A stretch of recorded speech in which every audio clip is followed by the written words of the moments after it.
Hello everyone, welcome to another award-winning edition of the Locker Room Chat.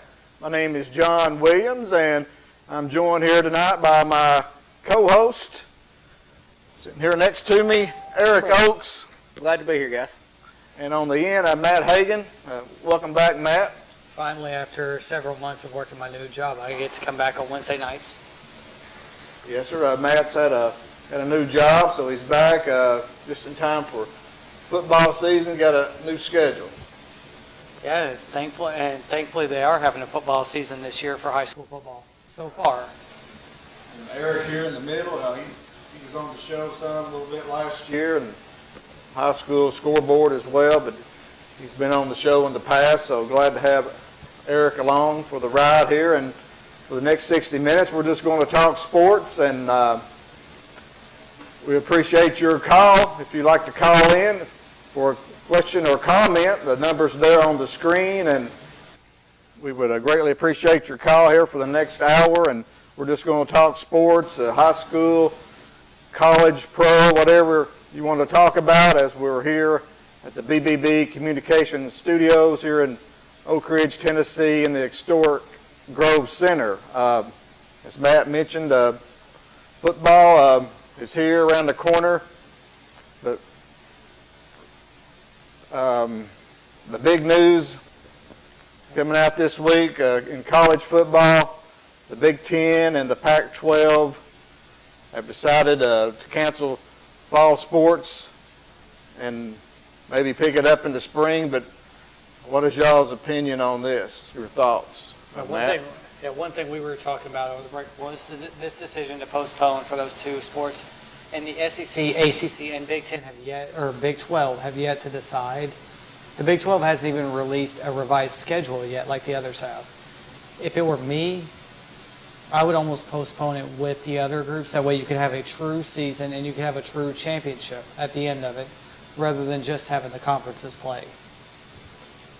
If it goes like it is, well, that sure is going to make the conference championship mean a lot more, because you're not going to have a national champion, not one that can legit say we're a national champion. You only played half the teams out there.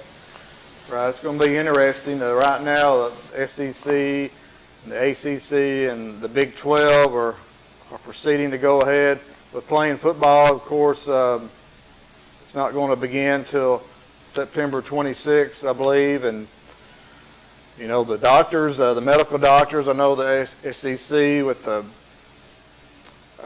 commissioner, he's said the medical experts gave them the green light, and even the Big 12 commissioner echoed that as well.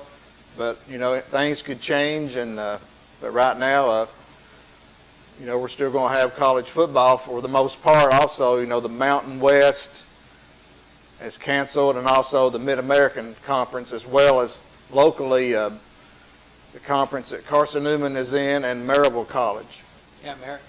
I know Maryville's and Carson-Newman's both decided to cancel. And you know that's heartbreaking for these athletes that just signed, especially the freshmen and the seniors, the ones that have been working their whole way. Freshmen just signed their scholarship to play at both schools, and now they're basically losing their first year. You don't know if they're going to get a chance to play and earn that year back. And you know, what about these small schools that are going to have to go a year without football? How many athletic programs, and I don't mean this as a knock against any sport that's not basketball or football, but those are your two revenue sports. Outside of basketball and football, all those other sports are funded by basketball and football.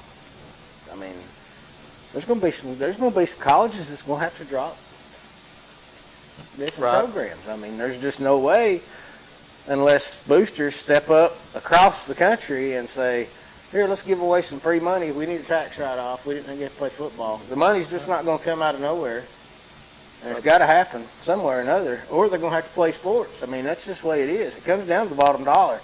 And the longer they wait to put this off, say we're going to end up starting November 15th. Man, you're going to be playing in the snow week 1.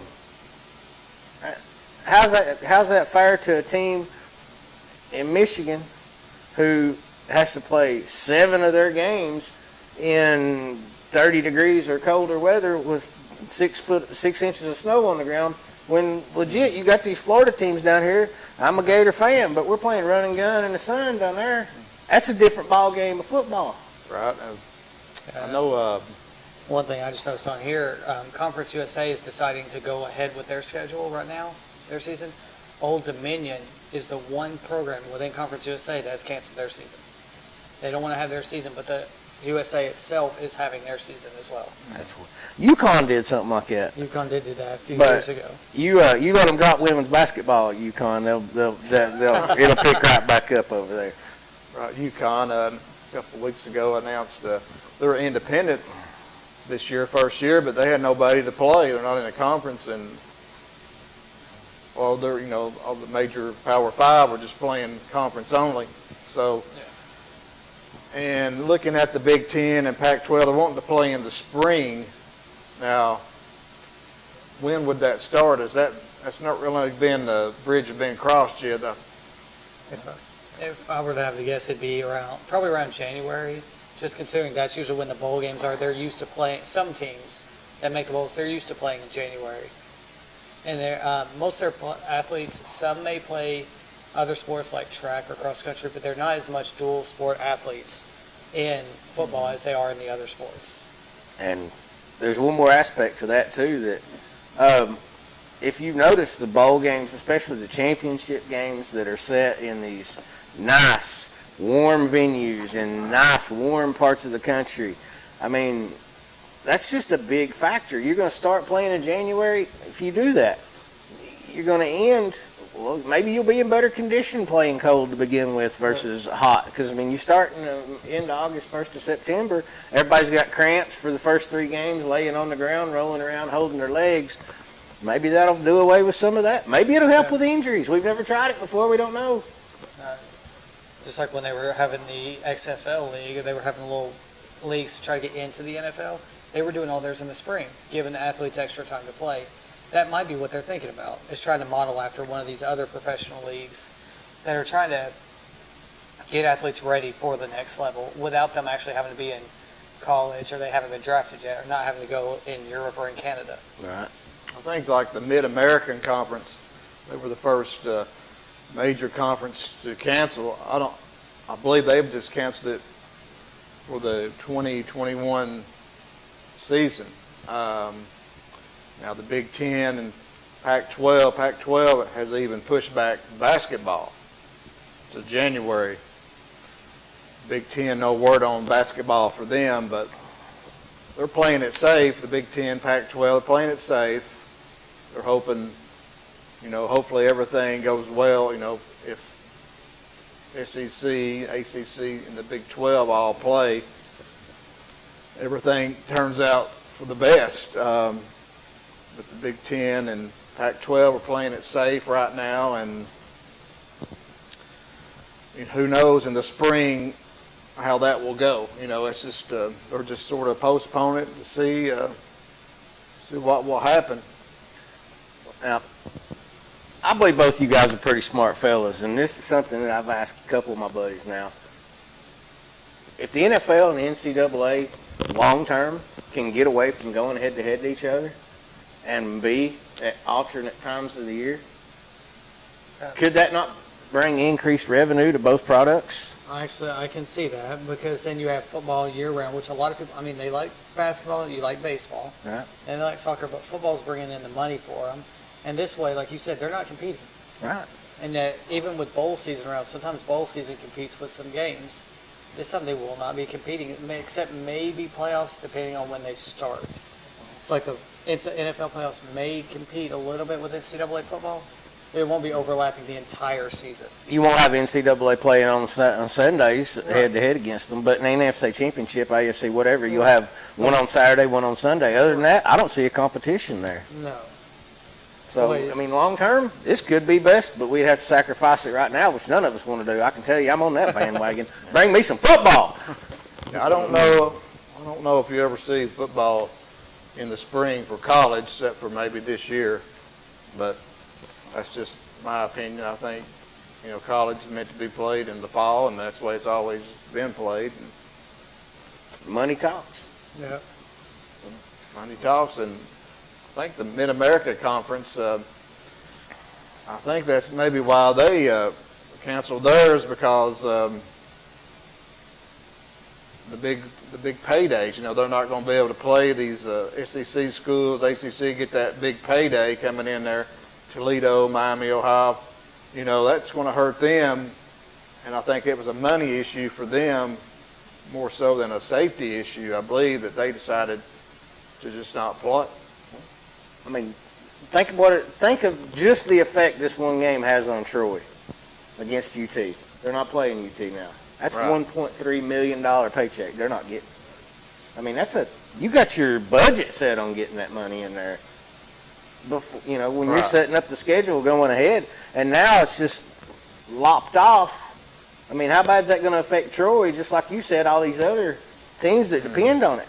It could be catastrophic, or it could be the beginning of super conferences. Yeah, which they've been talking about for years. This could be the start of helping that grow. Yeah, it keeps going that way more and more. And even Nebraska, you know, they were very vocal about the Big Ten canceling the season or postponing it to the spring. And Commissioner today, I saw, they asked him about Nebraska opting out, and they said, well, good luck to them, but, you know, they're going to lose about $50 million from the conference. But, you know, if they was to maybe go back to the Big 12, which that's really where they need to be, really, and I wouldn't mind seeing Nebraska go back to the Big 12. I don't know if is there a clause in the contract where the Big 10 schools like Ohio State, Michigan, can they, you know, there was talk about them maybe playing in the SEC this year somehow, some way, but I wouldn't see them being able to be playing in the SEC, but maybe the Big 12 might be the best chance, because that's the smaller of the conferences right now. And if the SEC was going to join a conference like that, it would be the ACC that they would tack on to. Yeah, so it'd be like SEC, ACC, Big 10, Big 12, and then the AAC or it would be The like Pac-12's already the out. Big 12, Pac-12, and AAC and Big 10 would be my guesses as the matchups. it's just surprising. You know, the Pac-12, it's really, I think out there, you know, they like football, but not like they do in the South. Well, they don't know what defense is out there. Right. And, but the Big Ten, that really surprised me, them canceling. Of course, they had some players, I know, on 4 or 5 teams that had some heart issues and with the virus, and that's pretty big right there in their thinking. So, And then some of those areas in the the West are some of the more hot spots right now. So they're looking out for more safety. Tennessee, knock on wood, wasn't hit as hard as places like Florida, California. So the ones out West, they're more worried about the safety issue. They want to keep their players and student safety. I don't even know, have they announced that they're even going to reopen schools yet for those schools? I had a call earlier today when I was at my job. Their school system hasn't even decided to reopen yet, and they were out in California. And they're saying that they're not going to reopen for at least another month and a half. Well, this is going to come off as a joke, but in a way it's not. If they were really worried about safety, they wouldn't have scheduled Ole Miss to come to UT with Lane Kiffin this year. Yeah, I could see. Because, I mean, that's an unsafe work environment for Lane Kiffin right now. Well, there'll be the camera on Lane Kiffin, just like there was the camera on Butch Jones when he came back with his first trip in Alabama. Yeah, there you go. It'll be the same way. Yeah, and another thing I've heard about Tennessee with football this year, no media will be allowed on the sidelines. VFL is going to film all the games. One media person is allowed in the press box, either in the press box or in the media room. No media on the sidelines to do any type of filming. So that leads me into the next question, though. The SEC, the schedule that was released, came out last week. Well, they decided who would play who from the East and the West. And, of course, Alabama, LSU, and Georgia seem to get the breaks as far as their schedule. But, you know, and Tennessee picked up Auburn and Texas A&M. That's pretty 2 tough games. But if you look at it, the East and the West is stronger than the East. And I think LSU made the best out of that. They got Vanderbilt and Missouri. Alabama picked up Missouri and Kentucky. it goes to show if you've been playing well the last several years, historically, you're going to get the better chances of a better schedule. That Tennessee is going to have to step it up this year. If they have the season, they might get a better schedule the next time this happens. I mean, Alabama, LSU, Auburn, even Texas A&M since they've been in, which surprises me. They haven't won at least a West championship since they've been in the conference. For years and years, the East was the dominant. I mean, and then here come Nick Saban and Katie bar the door. But I think that works in cycles. Now, yes, I do, like you said, and I don't know where I got that Ole Miss thing from. I seen a report that Tennessee was trying to get Ole Miss, and I guess that fell through, or initial draw.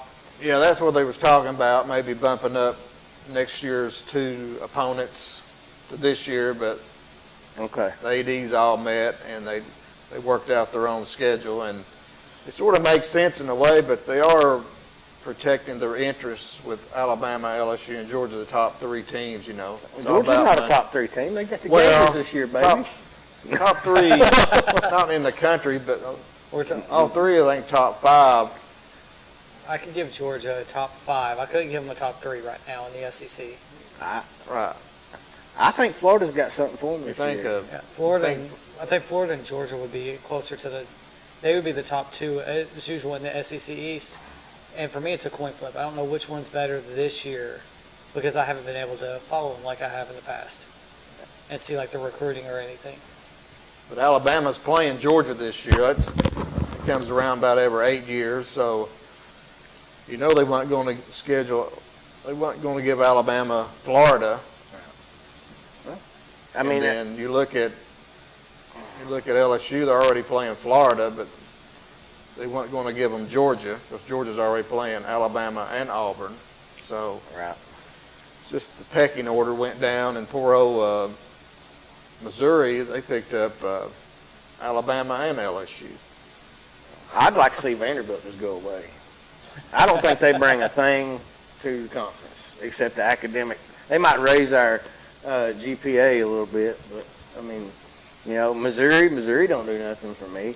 Right, they're not really a SEC They school. need to be out there with Nebraska. I mean, so, you know, we're going to talk about restructure. Let's just restructure the whole thing like we was talking about. Just have super conferences and put 16 teams in a conference. One guy comes all the way through it, put 4 of them in a pot together at the end, and let's see what happens.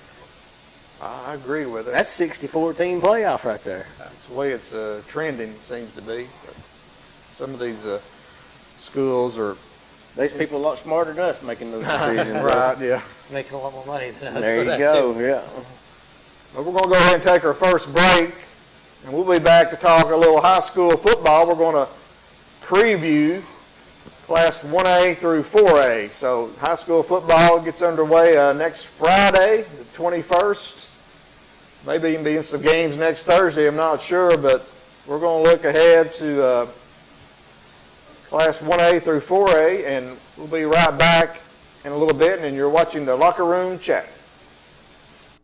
Roan Metals Group has been serving East Tennessee for decades. Locally owned and operated with convenient hours of operation. Roan Metals buys all types of scrap metal. Nothing's too big or too small. Still have that clunker sitting around? We've been buying them for years. Roan Metals Group are specialists in industrial scrap. We have what it takes to get any size job done. Roan Metals urges you to recycle responsibly. Scrap with only licensed dealers. A member of the TSRA and the ISRI. Roan Metals Group. Turn that scrap into cash. Muncie Pharmacy is your locally owned hometown pharmacy. They accept most insurances, so why go to the large chain pharmacies when you get better customer service at Muncie Pharmacy? Have a special prescription that needs compounding? Muncie Pharmacy can handle those needs as well. Muncie Pharmacy has a drive-through for your convenience and offers free delivery in the Oak Ridge area. And don't forget the gifts that we have available for all occasions. Here at Muncie Pharmacy, we take the time to know you and treat you like family. At OEB, we know lives have changed. Parents have become teachers, and our homes are now our offices. The roads may seem empty, but people are still driving and still working. And when they get injured because someone else was careless, they know they can still depend on us. We are OEB Law, and the one thing that hasn't changed is our commitment to helping people right here at home. We're just a phone call away. 865-546-1111. OEB Law.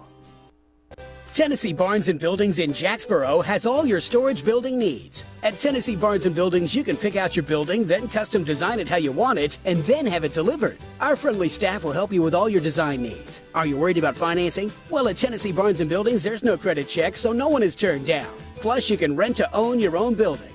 Tennessee Barnes & Buildings in Jacksboro says come on down for your next building. Or call 423-449-8139.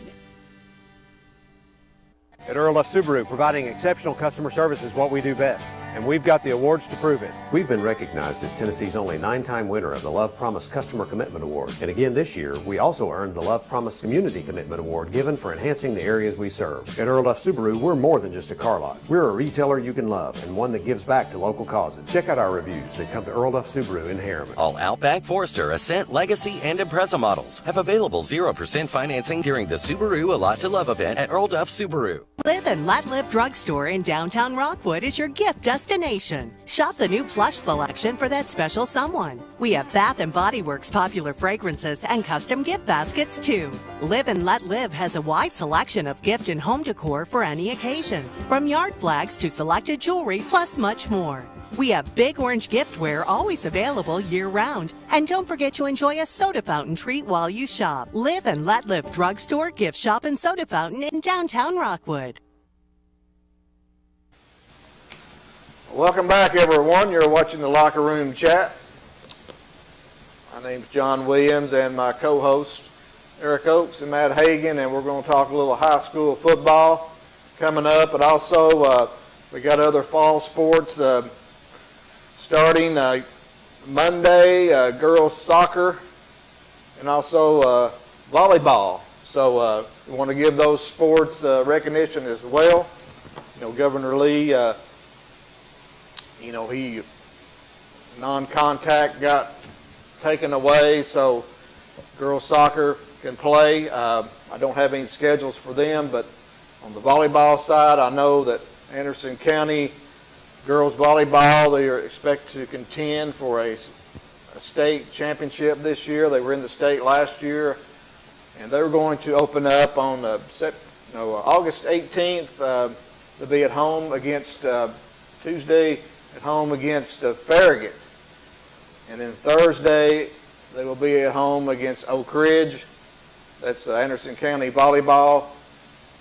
Clinton volleyball. Just got word on their schedule. They're going to open up Monday at home against Carter, Coach Susan Zellner. The Lady Dragons volleyball expected to be really improved this year, I believe. Dale Caldwell, who's involved with the Anderson County assistant coach, a long time with that program. He's really high on Clinton this year, but Lady Dragons opening up against Carter. Then on Tuesday they'll play Maryville Christian at home, and on Thursday the volleyball Lady Dragons will be hosting Gatlinburg Pittman. So fall sports, it's just not football. It's also got cross country and soccer and volleyball, so it's good to see, and the girls playing as well. You've got golf also started this week. I know Clinton had one match. He's a former football player, actually. His mom posted that he had to go out for his first match right after his first day of school. They had a tournament on Tuesday. I don't know how they did. I'll try to get an update on that one. But golf has also started already. Mm-hmm. You said Oak Ridge is playing Anderson County, and Anderson County is then playing Maryville? Is that what you said? Or Farragut? Anderson County volleyball, they're going to open up with Farragut. Okay. Tuesday at Anderson County. Well, they just got three divisions in volleyball. Because that's an awful big difference in school soccer. It's a little bit different in volleyball and soccer. They got their own. They got different district and regions, and based more on the size of the school. Okay. But because I was looking at that thinking, man, Anderson County really loaded the schedule up to make sure them girls was tough, didn't they? Yeah, Anderson County's supposed to be really tough this year. Farragut, it's in the upper division. Anderson County competes in the little bit lower classification. But yeah, they open up with Farragut, and then in Oak Ridge a Thursday, and then Harris County and Oak Ridge and Clinton are all in the same, in volleyball, in the same district. So, So we can weather 8 days, fellas. Foot hits ball. yeah. Matt, who's plays Thursday night in football? Halls and Gibbs are the first team to play for rivalry Thursday. That's going to be a good match. Gibbs last year was one of the surprise teams, nearly made the playoffs, and Halls is bringing back some very tough players. They even have a couple good transfers that came after Clinton's team left. I know 2 of their big players, Trevor Linderman and Xander Allen, came from Clinton, both big players. Trevor was a leading tackler for 3 years. He was one of the top 2 tacklers for the last 3 years. And Xander was a really good fullback who's got some speed and power on him now. So I wish those 2 the best of luck at Halls this year. And I heard a pretty good source that Hall's Red Devils, they had 99 players out for the team this year. And they were a really good middle school team last year. So Hall's, they're on the uptick with Coach Scott Cummings there. You ain't kidding, 99 kids coming out. We got 99 kids, and they'll be visiting Clinton in week 3. It'll be Clinton's first home game. But yeah, Halls and Gibbs kicking it off. I know originally on Rivalry Thursday it was supposed to be Powell at Greenville. Greenville had to cancel due to they had some players or students in the school with the virus, so they decided they wouldn't be ready. I think right now they may be get ready to get back on the practice field, but they decided they wouldn't have enough time to play a game, which I can see that. Yeah. How does that affect the playoff schedule? If they're having to drop the games, is that a forfeit, a bye, roll it over to the end of the year? I mean, is there anything been brought up on that one? The good thing about that one is it's not a region game, so the region games don't necessarily count towards the playoffs. It's only your region games that count, so they can still go with 9 games. Oh, so this is going to be one of them years where you got a 1-8 team in the playoffs. Well, it's the top in every region. It's the top 4 teams. Boo. The non-region games, they count towards record, but they don't they can count towards tiebreakers, but they don't necessarily count towards playoffs. So a 7-3 team in an equal region in the same classification would stay at home over a 3-7 team if they finish 5th in their district and the other team finished 4th. Yes. I hate that. It's just the way that those lined up. So like Class 5A Region 4, which includes Saudi Daisy, Ray County, Lenore City, they only have 4 teams in their region. All 4 teams will make the playoffs. No matter what. No matter what, because there's only 4 teams in that region. It's ridiculous. I do know that if a team cannot play due to the virus, like Greenville, like Matt said, it does not count as a win or a loss. No, It does not count as a team. If your team cannot compete, it's not a win or a loss. I believe the team that you're playing, though, gets a win. Yes. Like Powell would get a win. Okay. Yes, sir. So, but if you got the virus and you can't play, you're having to quarantine, it doesn't count as a win or a loss. So, when you get into region play there, that's really going to throw the region standings off. If you get a region game, it doesn't count as a win or a loss. You get down the line there, it's going to be really interesting to see, but hopefully that doesn't come into play. So. The first region game for Greenville is actually week 3 against Union County. Right now they still have a game on the schedule against Daniel Boone, week 2. But their first region game is week 3, so as long as they can get back on the field by week 3, they should be fine to try to make the playoffs for them, which they could. I'm not going to say they will because you don't know what type of team came back. Greenville's been great the last 2 years. That's what I was going to say. They've been lighting the scoreboards on fire up there. Except for Elizabethton. We'll touch on them in a little bit, but let's look at the BBB TV schedule. As always, Brad Jones, puts together a great schedule on Friday night, and his TV schedule has been released. First time that I've seen it, and the first game will be next Friday night as Kingston will travel to Harriman, week 1 for the game of the week on Friday night. So that'll be. That is always a slobber knocker. I mean, that's. That's going to be one of Eric those. knows he's the Morgan and Roane County aficionado here, so yeah, There's no love lost between those two. So that'll be a good matchup. Kingston and Harriman, we'll look at them in a little bit.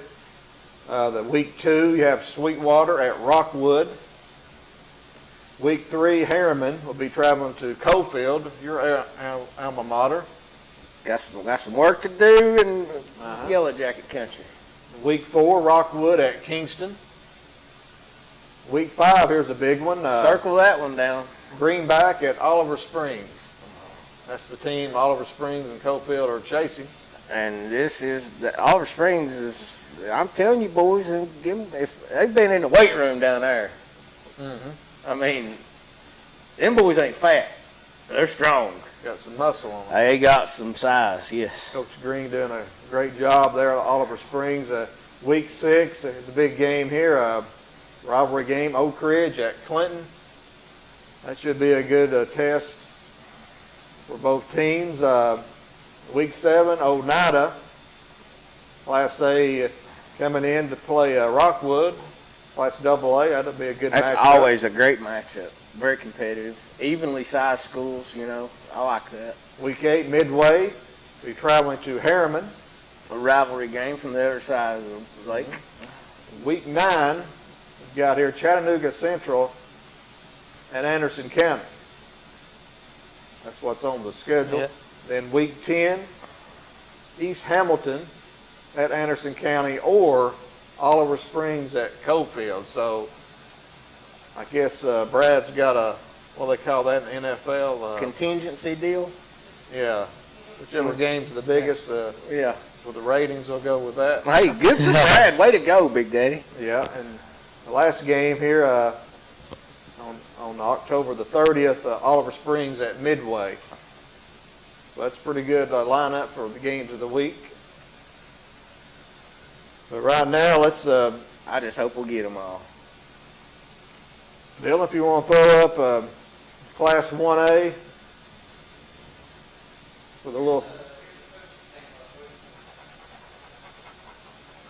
Here's the coaches. The tenure of the coaches. Run over that, Matt. Yeah, the tenure of the coaches of Class 1A. Tom Atkins over at Joe Burns has been there 26 years. Bob Robertson at Huntland, 24 years. So that's a really good stint for them. I know I've seen both those teams play when I was in college.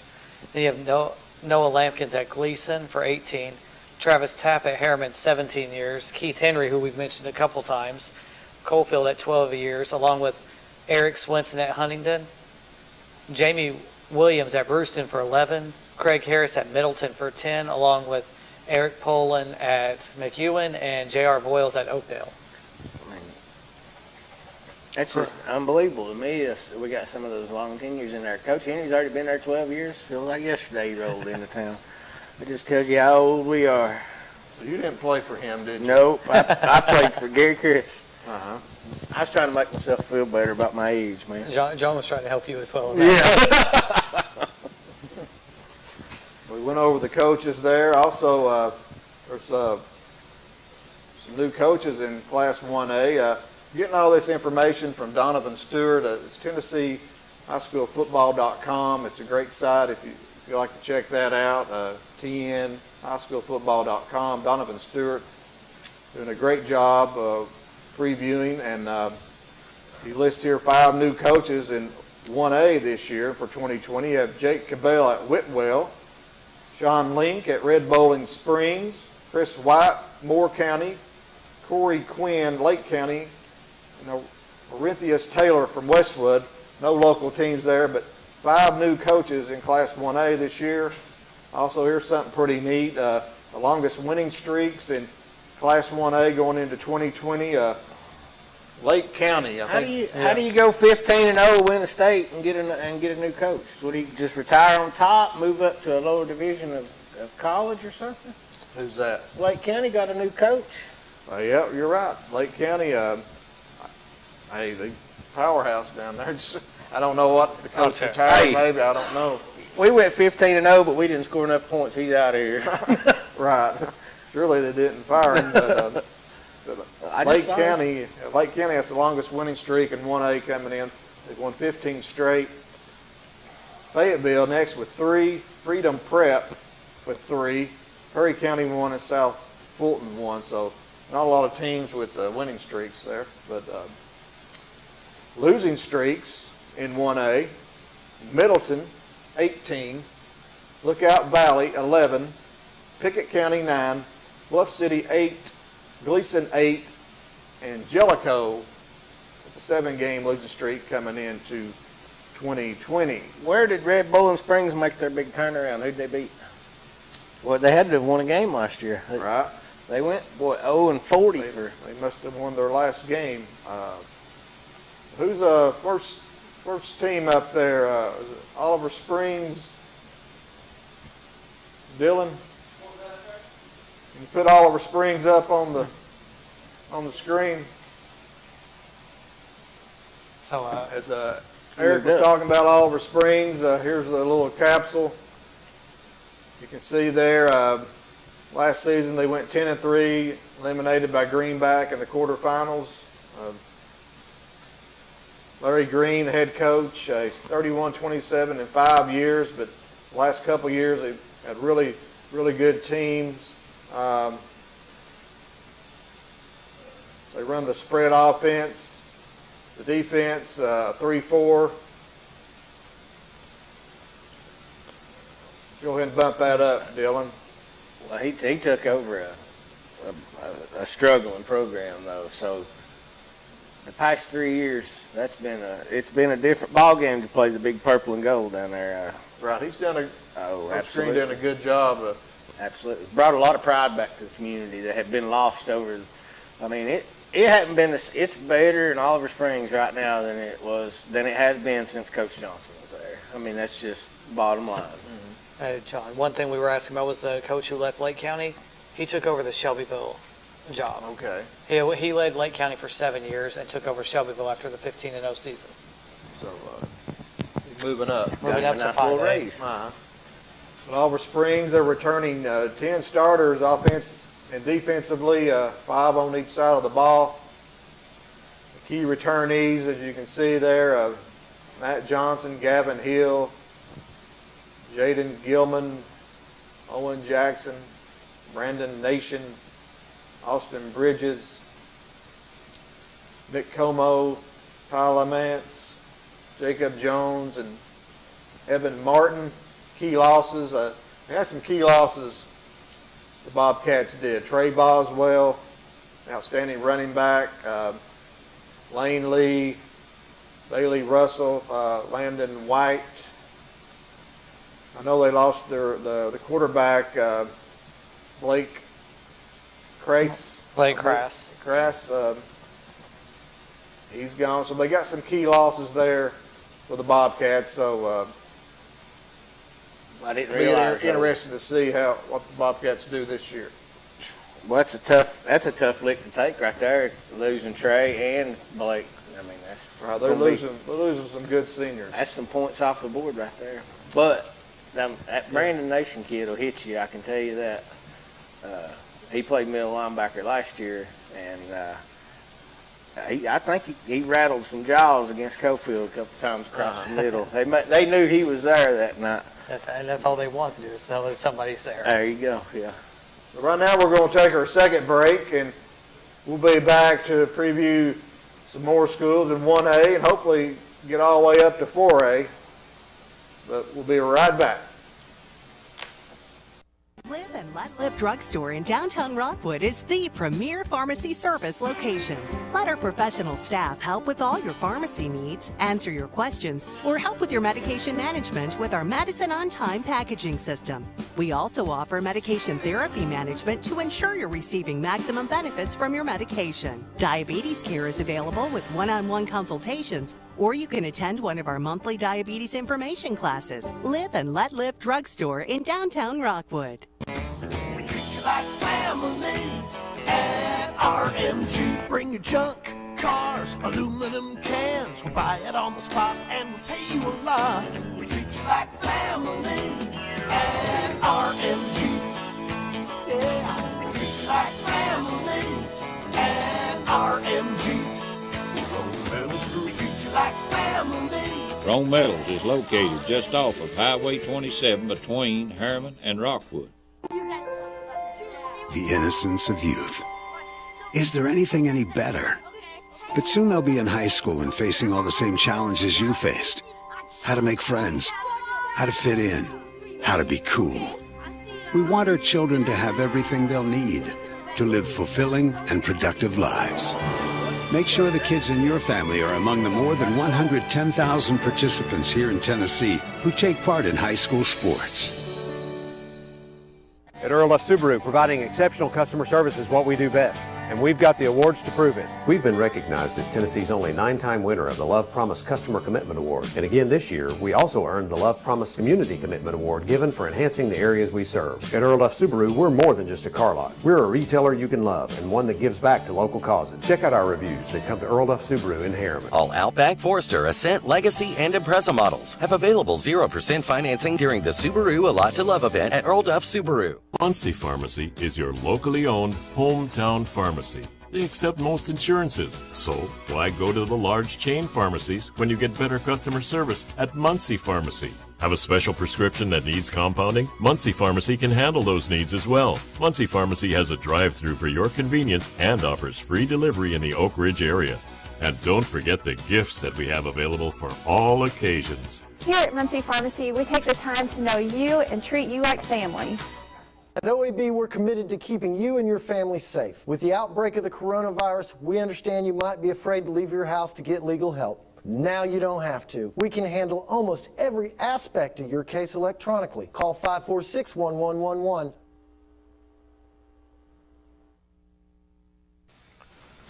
Welcome back to Locker Room Chat, and we're in the midst of our preview for Class 1A, and we're going to try to get all the way through 4A here before the hour ends. Of course, the phone line's open if you'd like to call in. Our next team we want to look at in 1A is the Harriman Blue Devils. They will be the TV game of the week next week against Kingston. Travis Tapp, 17 years at Harriman. You see his record, overall record. Moving on up, offensive coordinator Matthew Bates, defensive coordinator Derek Stewart. They run the wing T. They play a 4-4 defense. That's what I was looking at. Returning starters, we've got 10, 6 on offense, 4 on defense. And they were in the playoffs last year. See, that seems to be the running. You get these small schools like that, man, you're graduating 6 starters, 4 starters, you know, off your offense and your defense. That's hard to overcome year after year after year, especially when you have one of those real good senior classes like, not to take away from that, but Oliver Springs had last year. Those are some hard pills to swallow, you know, and then you get, you know, Harriman, man, I thought they were building, and you see that, and you're just like, man, how are they going to come back from that? But, you know, Coach Tapp's been down there a long time. He knows what he's doing, and Harriman plays that wing T, buddy, from the time they're that big, so they know that offense. So that's not a lot of coaching goes along with that when you've known it since you were 5 and 6 years old. They can hide the football, you don't know where it's at. Looks like they've lost their quarterbacks from last year, Bradley Frost and Kylan Love. I know they split time last year. Frost had some injuries, and Love came in, quarterback, but looks like the Blue Devils will have a new quarterback this year. So they got some key returnees, though. The Cocker kid at linebacker. So we'll see about the Harriman Blue Devils this year and Travis Tapp. Our next team up is Midway Green Wave, and Ron Treadway's in his second year at Midway. Of course, he's been at some schools down in Roane County. I've never met Ron Treadway. I believe he was at Kingston, some I believe, or Rockwood, I think. But he went 5-5 last year, his first year at Midway. He likes to run the spread and runs a 50 defense. Returning starters for the Green Wave, they have 10, 5 on both sides of the ball. Their last playoff appearance was in 2018, and key returnees, their quarterback, Emmett Heglin. I recall some of these players from last year. Declan Brewer, wide receiver. The lineman there, you can see. The key losses, Andrew Burton, Kyle on the line, Creek Johnston, Ryan Clark, and Lucas Goldsmith. I just realized something, brother. Our numbers are elevated. We've lost some two-way players there that's counting on both sides of the ball. So you really might have only lost, 3 kids. I mean, Right. but I mean, you got 5, but still, that might have been the 5 you lost on both sides of the ball. So that's not as So it's a little easier to come back from. Yeah, it's a little bit of a deceiving stat there. I just now caught on to that. Yeah, so the next team we have up after Midway is the Coalfield Yellow Jackets. So I'll actually let you take on this one. Well, I mean, we got Coach Henry coming back. I guarantee he's going to have him boys ready. Look at that record. That's pretty good, 12 years. 103-47. I mean, I'm not bragging over here on Coach Chris, but Coach Chris pretty much got the honor of. He almost got to pick his replacement. I mean, it was kind of one of those deals, Coach Henry was out there at Oneida, beat up on him a couple of times. Coach Chris said, give me some of that down this side of 27, and Coach Henry locked it. And I think he decided to stick around. That's my story, and I'm sticking to it. We run the spread. We're going to have the 4-4 defense out there, and we're going to knock your head off if you come across the middle down there. I don't know how to flip over to that next one there. And, see, we lost 6 starters, 3 on each side of the ball. But got 6 coming back. The bad thing about losing what we lost is we lost a lot of good kids. I mean, right, it was a pretty good senior class last year for Coalfield. Isaac, Lord have mercy, what a leader. Anthony Foster's a stud. Dylan Stewart, stud. Peyton McKinney. It's just Austin Hensley, Drake Roberts. I mean, that's Micah Jackson. We got some big holes to fill in Yellow Jacket country, but hey, they're working hard. I guarantee you that. If anyone can do it, it's a coach who's been there for as long as he has. That's right. He's helped them from ground up so far. And if Seth can stay injury free, and I think he's got a chance to have a big year. Is that Coach Andy Lyle's son? Nephew. That'd be Andy's nephew. Yeah. Who's going to be the quarterback for Coalfield this year? Hey, it's going to be a surprise to both of us. I see Dawson Nitschke. Yeah. Pretty good. We had him in studio. Pretty good wide receiver. I covered a couple Coalfield games last year. One was, I'm trying to remember who they were playing, but I was expecting a bigger blowout. It was nothing but fumbles at the beginning of the game. So I'm like, this isn't the Coalfield team I'm used to seeing. Usually I see them just running down everybody and just nail them. Well, I think we had 5 turnovers in that Oliver Springs game. That may have been the game. Come back.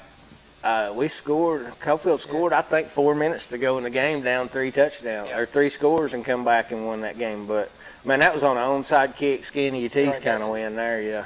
It's actually the game that I went to. But the big key is can they get past Greenback? That's the what am I supposed to stumbling say? block. No, that's David versus Goliath right now. I'm telling you. Hey, I ain't calling no other teams out, but if there's a team recruiting in Tennessee, man, they got to be out there. They just that get direction. Marable and Alcoa rejects. Right, yeah. But who we got up next, Dylan? We've actually got Oakdale up Oakdale next. Eagles had Coach J.R. Bulls on earlier in the summer. I know they're returning, I think, 7 players on both sides of the ball this year. He's excited about. He had a real young team last year, and he's excited about his team coming back this year. The team, the deal with Oakdale is they can't endure injuries. I mean, they've got so few kids that one guy, goes down, and I mean, it's to the point where I think 2-3 years ago here, it was down 2 years ago. 2 years ago. Wasn't it almost a forfeit or a forfeit because they didn't have but 10 guys to dress out? Yeah, I think that it was like the last 3 or 4 games of the season. And you can see on the screen, their total enrollment for the school is 143. And their kindergarten through 12th grade. Right, so you know they don't have as many players. Right, absolutely. That's hard to deal with right there.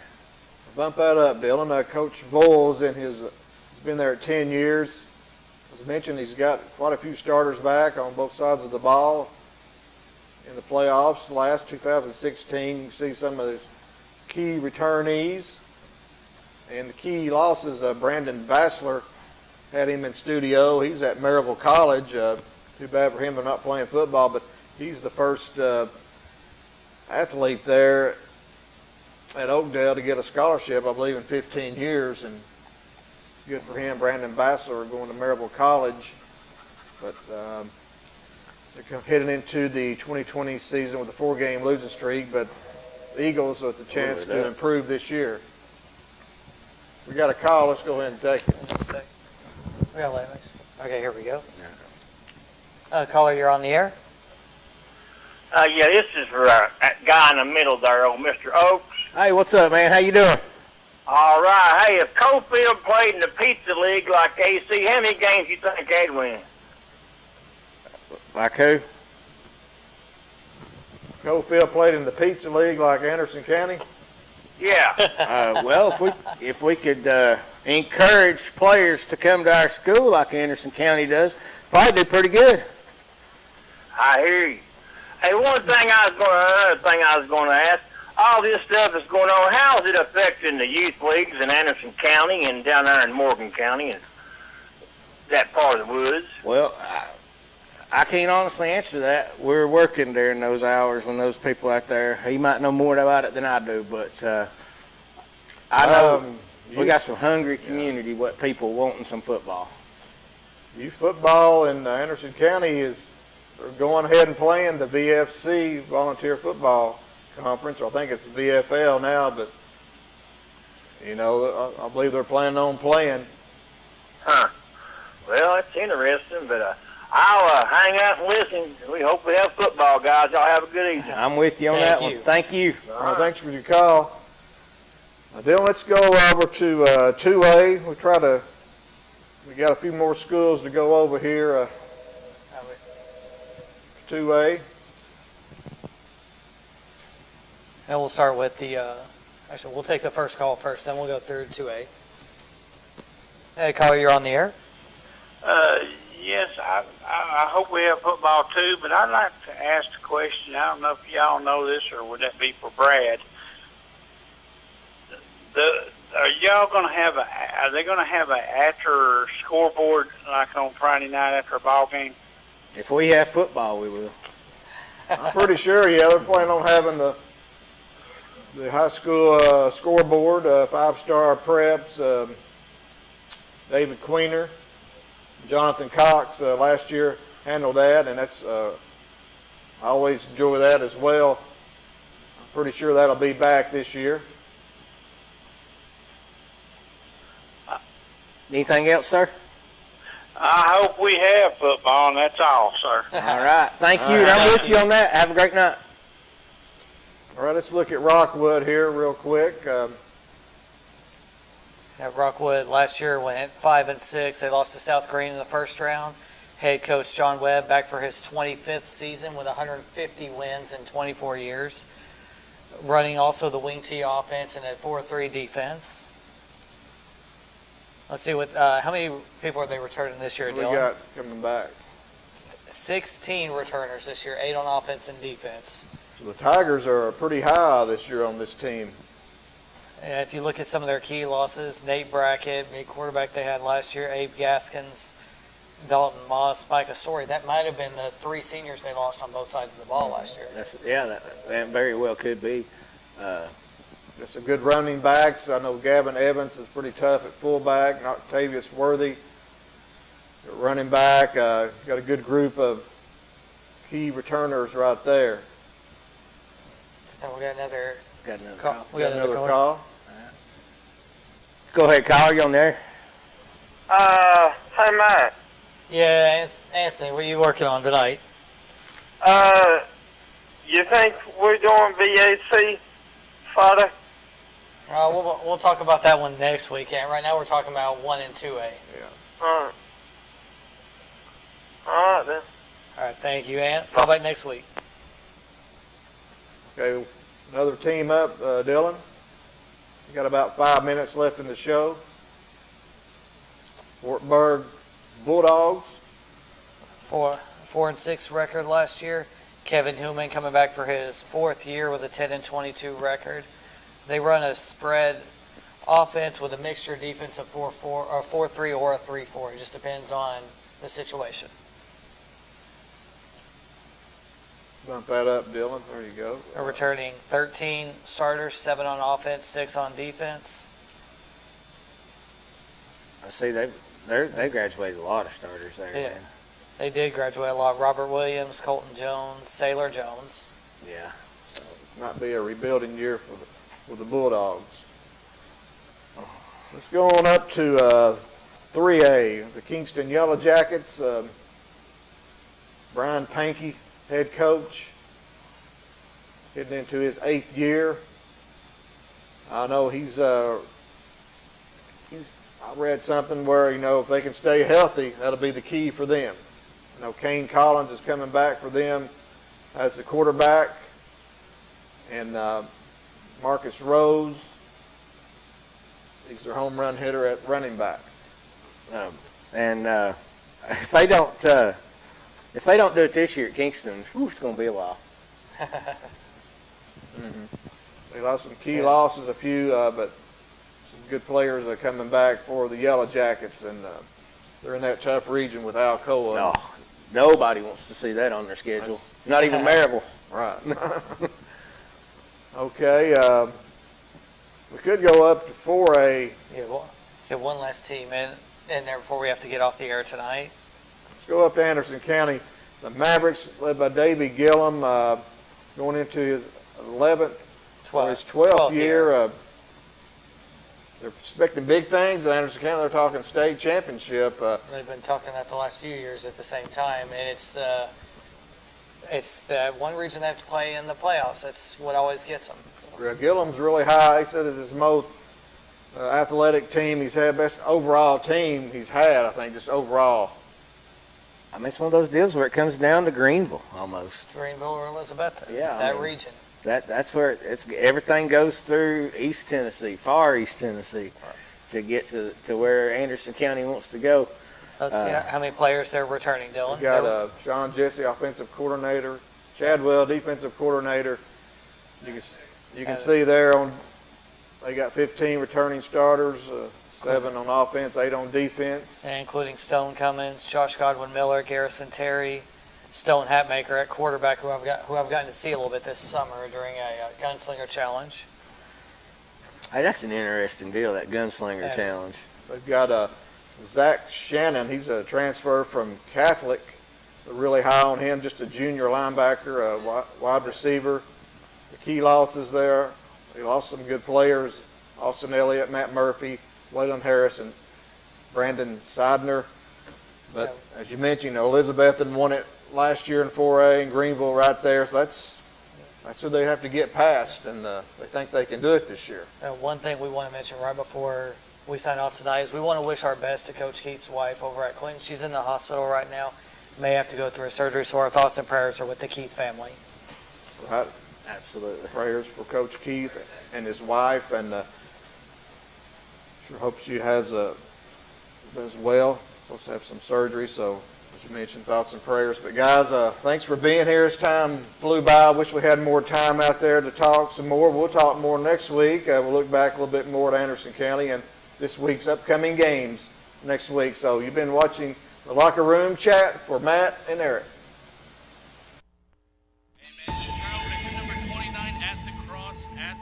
Hymn number 29, at the cross, at the cross.